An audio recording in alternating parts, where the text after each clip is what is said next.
အားလုံးပဲမြင်္ဂလာပါရှင်ဒီနေ့ကျမပြောပြပေးခြင်းတဲ့အကြောင်းအရာလေးက28ရက်3လ2026ခုနှစ်ဖြစ်တဲ့အတွက်ဒီနေ့ကတောက်ကြနေလည်းဖြစ်တယ်ပေါ့နော်ဒါကြောင့်ဒီနေ့ပေါ့နော်ကျမတို့ကံကောင်းခြင်းနဲ့လက်ရွှင်ခြင်းနဲ့အဆင်ပြေခြင်းနဲ့ရှုံးမွေးခြင်းနဲ့ဆိုလို့ရှိရင်ကျမတို့ဒီနေ့ပေါ့နော်ဒီရရလေးတစ်ခုပြုလုပ်လို့ရတယ်ဒီရရလေးကကုန်ကြစိတ်လည်းမရှိဘူးငွေကြေးလည်းကုန်ကြစိတ်မရှိဘူးပေါ့နော်ဒီခါကတော့ကျမတို့အိမ်ရနိုးလို့ပေါ့နော်မျက်စိနှလုံးပွင့်ပြီးဆိုရတယ်မြတ်စွာဘုရားရှင်ကိုပထမဦးဆုံးမျက်နှာတစ်တော်ရည်တို့တောက်တော်ရည်သုံးတော်ရည်ချိုးတော်ရည်တို့ကိုလှူဒန်းပေးပါပြီးလို့ရှိရင်ဒီနေ့တနေ့တာမှာကျမတို့တွေပေါ့နော်တက်နိုင်တဲ့လောက်မိတို့ကိုမဆိုပေါ့နော်ရေလှူဒန်းပေးတာမျိုးတွေ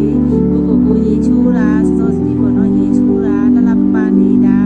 ဒါမျိုးလေးတွေဖြတ်တန်းပေးပါလို့ဒီနေ့ကတော့အရန်ကောင်းတဲ့နေ့လေးပေါ့နော်28ရက်နေ့ဖြစ်တဲ့အတွက်တော့ကျမတို့ကနဝင်းတက်လဲကြတာဖြစ်တဲ့ပေါ့နော်အဲကြောင့်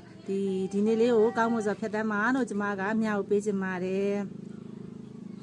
ဒီနေ့မှာမိတ်ဆွေတို့မှာစိတ်ညစ်စရာရှိနေတယ်ဆိုလို့ရှိရင်လေပေါ့နော်အားလုံးပြေပြောက်သွားအောင်လို့ရေချိုးလိုက်ပါစောစောစီစီနော်ရေချိုးလိုက်ပြီဆိုလို့ရှိရင်ရေချိုးပြီးလမ်းဆက်တဲ့ဓာတ်ကိုကျမတို့ခံစားရမှာဖြစ်ပါတယ်ပြီးလို့ရှိရင်ကျမတို့တနေ့တာပေါ့နော်ဖြတ်တန်းမှုတို့လှလှပပလေးပြင်ဆင်လိုက်ပါနော်ကျမတို့အလှပြင်မှုလည်းမပြင်းကြီးနဲ့နော်ပြီးလို့ရှိရင်ကျမတို့တွေပေါ့နော်ကိုလှလှပပလေးနေမယ်နော်လှလှပပလေးနေမယ်ဆိုကျမတို့တွေနှကန်းလေးလေးဆိုးမယ်မိတ်ကလေးတွေဆိုတော့နှကန်းလေးလေးဆိုးမယ်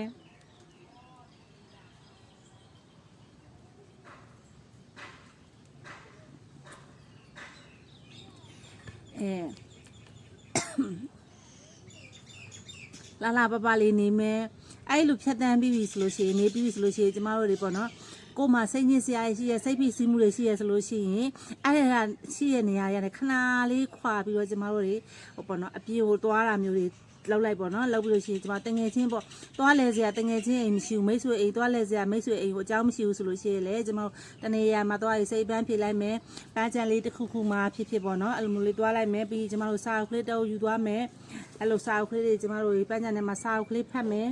ပေါ့နော်ကိုအနားယူရနေမှာစာအုပ်လေးဖတ်မယ်စိတ်တက်တက်နေမယ်ပြီးလို့ရှိရင်ပြုံးရှူရှင်လေးနေမယ်ပေါ့နော်ကိုမျက်နှာလေးအမြဲတမ်းပြုံးထားတဲ့အခါကိုကိုတွေးတဲ့မြင်တဲ့လူတွေကလည်းအကြည်ဓာတ်တွေကူးတယ်အဲ့လိုအကြည်ဓာတ်တွေကူးတဲ့အခါကျလို့ရှိရင်သူတို့ကလည်းကိုပြန်ပြီးတော့ပြုံးပြနှုတ်ဆက်တယ်နော်ကိုမျက်နှာကြီးကအမြဲတမ်းစူပုတ်နေရဆိုလို့ရှိရင်ကိုတွေးတဲ့လူတွေကဘယ်ကိုပြုံးရှူရှင်ကြီးနဲ့ပြန်နှုတ်ဆက်မလဲနော်အဲဒါကြောင့်ကျမတို့ဒီနေ့တာကိုအကောင်းမွန်ဆုံးနေ့ဖြတ်တန်းကြပါ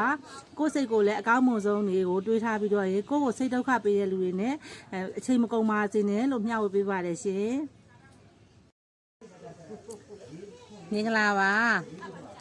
ကိုလည်းတန်ဖိုးထားရမယ်နော်ကိုကကောင်းနေပါရဲ့တန်းနဲ့ကိုအကောင်းမမြင်နိုင်တဲ့သူတွေအတွက်လည်းကိုကဘလို့စိတ်ခံစားချက်မျိုးမှမထားနဲ့နော်ကိုပေါ်မှာမကောင်းမြင်တဲ့လူတွေကမကောင်းမြင်တဲ့လမ်းအတိုင်းပဲသွားလိုက်မယ်ကိုကတုံလုံးချင်းလဲစိုးတစီမှမရှိနဲ့နော်ပြီးရင်ကျမတို့တွေကအပြင်ကိုသွားတာပဲဖြစ်ဖြစ်အပြင်မသွားဖြစ်တာပဲဖြစ်ဖြစ်ပေါ့နော်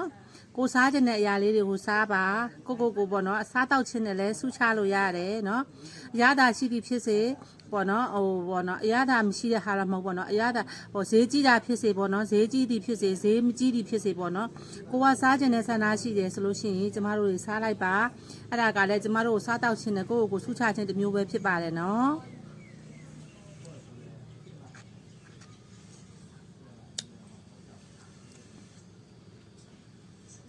နောက်တစ်ချက်ကကျမတို့တွေပေါ့နော်ကိုလည်း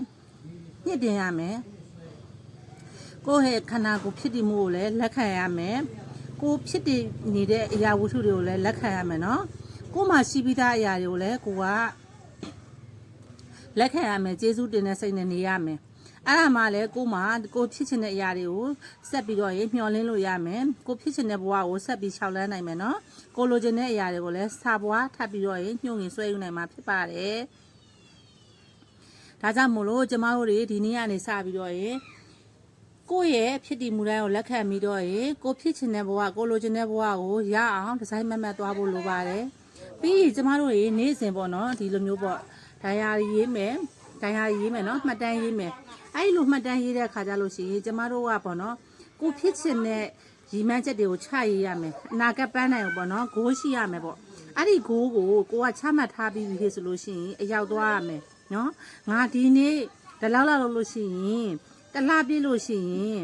ငါရဲ့ပေါ့နော်စကေးကဘယ်လောက်ဖြစ်လာမလဲပေါ့နော်ငါရဲ့အောင်မြင်မှုမှတ်တမ်းကဘယ်လောက်ထိငါစိုက်နိုင်မလဲဆိုတော့ကျမတို့ plan တစ်ခုကိုလည်းဆွဲထားရမယ်နော်ကျမတို့ဗျမ်းမတာနဲ့သွားနေလို့မရဘူး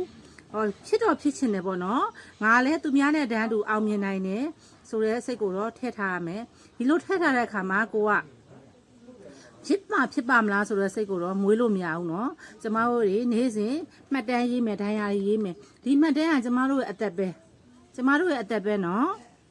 အဲကြောင့်မှတ်တမ်းရေးကြပါမှတ်တမ်းရေးပြီးကျမတို့တွေပြန်ဖတ်မယ်နေ့တိုင်းပြန်ဖတ်မယ်ပေါ့နော်မနေ့ကငါဘလို့စိတ်ကူးရှိရဲဟောဒီနေ့တော့ငါတော့ဘလို့စိတ်ကူးလေးရှိရဲပေါ့နော်ကို post တင်တယ်ဆိုလို့ရှိရင်ငါမနေ့ကဘာ post တင်သွားတယ်ပေါ့နော်ဒီနေ့ငါဘလို့ post လေးတင်လိုက်မယ်ပေါ့ငါအများအကျိုးကိုပေါ့နော်ဟိုပြနိုင်တယ်ပေါ့နော်ဟို post ကောင်းတွေတစ်ခုပြီးတစ်ခုတင်နိုင်အောင်စူးစမ်းမယ်ဆိုတော့ကျမတို့ plan တွေလဲ